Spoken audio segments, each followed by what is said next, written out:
శ్రీగురుభ్యో నమ శ్రీ మహాగణాధిపతయే నమ శ్రీ సరస్వత్యై నమ.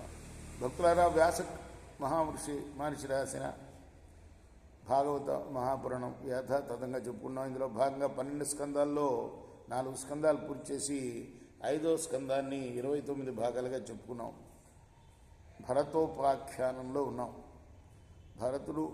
భరతుడుగా ఉండి తపస్సు చేసి ఆయన సన్యసించి మళ్ళీ ఆ సన్యాసి దశ నుండి తిరోగమనం పాలయ్యాడు. ఒక లేడీ అది చనిపోవటం చూసి దాని బిడ్డని మరి ఆదుకోవాలనే ఉద్దేశంతో విరక్తుడు కాస్త అనురక్తుడై దాని పట్ల మరి దాన్ని పెంచి పెద్ద చేయడంలో తర్వాత అసూలు కోల్పోయిన తర్వాత అతడు లేడీగా పుట్టి పూర్వజన్మ సంస్కారంతో అయ్యో పూర్వజన్మలో ఇలా చేశాను, అందువల్ల ఈ జన్మ కలిగింది కదా అని మళ్ళీ ఆయన విరక్తుడై మళ్ళీ ఆ లేడీగా ఉంటూ కూడాను ఆయన ఆహార నియమాలని పాటించి సన్యాసి పాటించే ధర్మాలన్నీ పాటించి ఎండుటాకులు తినటం అవన్నీ శరీరం క్షీణించి లేడీగా ప్రాణాలు వదిలి మళ్ళీ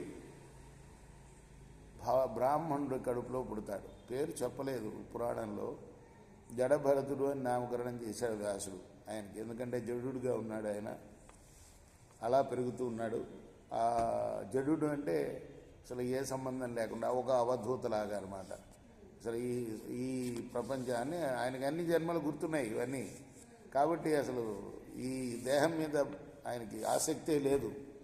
తమ్ముళ్ళు ఏది చెప్తే అది చేయటం, పొలం కాపలా కాయమంటే కాయటం, అలా ఉండగా కాపలా కాస్తుండగా నరబలికి అని తీసుకెళ్ళటం ఆయన్ని ఒకడు పిల్లలు పుట్టడం కోసం అని కాళికాదేవి వాళ్ళని చంపడం. మళ్ళీ ఇంకోసారి ఆయన ఇలానే పొలం కాపు కాస్తుంటే ఒకడు రాజు రఘుగణుడని సింధు దేశం రాజు, ఆయన పలకి పోతుంటే ఒక మనిషి తక్కువ అయితే వాళ్ళు పలకి మోయడానికి తీసుకెళ్తే పలకి మోయటం, ఇవన్నీ పలకి మోసే సమయంలో ఎగుడు దిగుడుగా ఆయన అడుగులు పడుతుంటే ఆ రఘుగణుడు ఈయన్ని అధిక్షేపణ చేస్తూ మాట్లాడటం, ఇదంతా చదువుకున్నాం.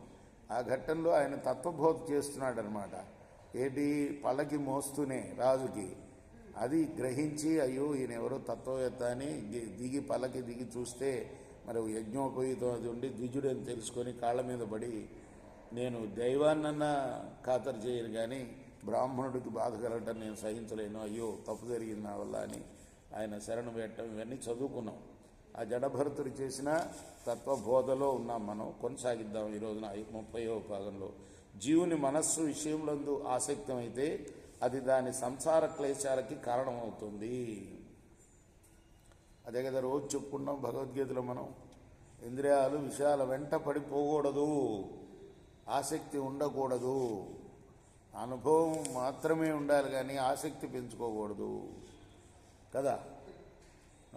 అదే ఎప్పుడు నేను సినిమా సంగతి చెప్తుండగా మీకు, సీరియల్స్ టీవీలో చూస్తుంటే పొద్దున్న సాయంత్రం దాకా అవే చూడకూడదు, కంటికి సంబంధించిన. అలానే ప్రతి విషయం పట్ల కూడా ఆసక్తి ఉండకూడదు, అనుభవించవచ్చు కానీ ఆసక్తి ఉండకూడదు. అదే సంసార క్లేశానికి ఆసక్తి అంటే కోరిక, ఇంకా కావాలి అని కోరిక, అది ఉండకూడదు. అదే కష్టాలకు కారణమవుతుంది. మనసు గుణరహితమైనప్పుడు కలిగే అనుభవమే ముక్తి అంటే. అది భగవద్గీతలో అందుకోసం ప్రాముఖ్యం గీతకి. అందులో అదే చెప్తారు, త్రిగుణాతీత స్థితిలో కదా గుణరహితం అవ్వాలి, గుణాతీతం అవ్వాలి మనసు, అప్పుడే ముక్తి లభిస్తుంది. భోగముల యందు అనాసక్తియే జీవుని ముక్తికి కారణమవుతుంది.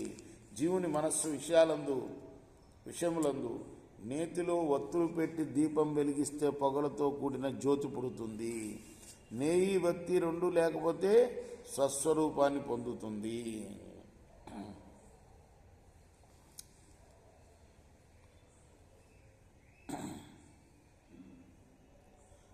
అంటే మనం ఒత్తి వెలిగిస్తాం, నెయ్యి తెస్తాం, వెలిగిస్తాం, కానీ పొగ వస్తూ ఉంటుంది. ఎక్కడి నుంచి వచ్చింది ఆ పొగ? చీకటి పోవటానికనే మనం ఇది చేశాం కాబట్టి మళ్ళీ అది చీకటినే సృష్టిస్తుంది కదా, పొగ వస్తుంది అంటే. నెయ్యి వత్తి అనేవి రెండు లేకపోతే స్వస్వరూపాన్ని పొందుతుంది. అలాగే గుణకర్మల సంబంధం కలిగిన మనస్సు ఆయా గుణాలకు కర్మలకు తగిన జన్యులకు కారణమవుతుంది. దీనికి పొగరాదు కదా, నెయ్యి వత్తి అనేది లేకపోతే పొగరాదు కదా కదా. కాబట్టి స్వస్వరూపాన్ని ఎప్పుడు పొందుతుందంటే గుణకర్మల. ఇప్పుడు నెయ్యి వత్తిని ఎందుకు ఉదాహరణగా ఇచ్చారంటే గుణాలు కర్మలు అవి. ఆ గుణకర్మ సాంగత్యం వల్లనే పొగ వస్తుంది. సో అది అలా రాకుండా ఉండాలంటే గుణాలకి కర్మలకు మరి దూరంగా ఉండాలి. గుణాలు కర్మలు అసలు లేకపోతే మనసు అనేది ఉండదు, కేవలం పరతత్వంగా మిగులుతుంది. శబ్ద స్పర్శ రూప రసగంధాలనే జ్ఞానేంద్రియాలు 5, ప్రజల్పము శిల్పము గతి మలత్యాగము సంభోగము అనగా పంచ కర్మేంద్రియాలు అనే 5 ఇంద్రియార్థాల మీద పనిచేసే ప్రజ్ఞలు 5, అహంకారం అనే 11, వారి భేదంతో మనసుకు ఏర్పడే వృత్తులు మొత్తం 11 విధాలు. ఈ 11 వృత్తులతో కూడిన మనస్సు ఈ జీవుడికి లెక్కలేనన్ని జన్మలను కలిగిస్తుంది. పైన చెప్పిన మనోవృత్తులను దాటిన జీవుడు పరంజ్యోతి అయిన నారాయణ స్వరూపమే అవుతాడు. చరములైన జీవులకు వాయువు ప్రాణంగా ఉన్నట్టు ఈశ్వరుడు అన్ని ప్రాణుల్లో ఉంటూ జీవాత్మ స్వరూపుడుగా గోచరిస్తాడు. మనస్సు చాలా కాలం ఇంద్రియ లంపటత్వంతో సంచరించక తప్పదు. అంచేత మహావీరుడైన వాడు ఎవడైనా సరే తనకు శత్రువు అయిన మనోవృత్తుల పట్ల ఏమాత్రం ఏమర్పాటు లేకుండా ఉండాలి. మనస్సును తోచినట్లు తిరగనీయకూడదు. జీవుడు శ్రీహరి పాదధ్యానం అనే ఆయుధంతో మనస్సును గెలిచినట్లయితే పరతత్వాన్ని అందుకుంటాడు అని ఆ బ్రాహ్మణుడైన జడభరతుడు పలకగానే అతని మహిమకు ఆశ్చర్యపడి అతనికి నమస్కారం చేసి రఘుగణుడు ఇలా అంటున్నాడు. రేపు మనం 31వ భాగంలో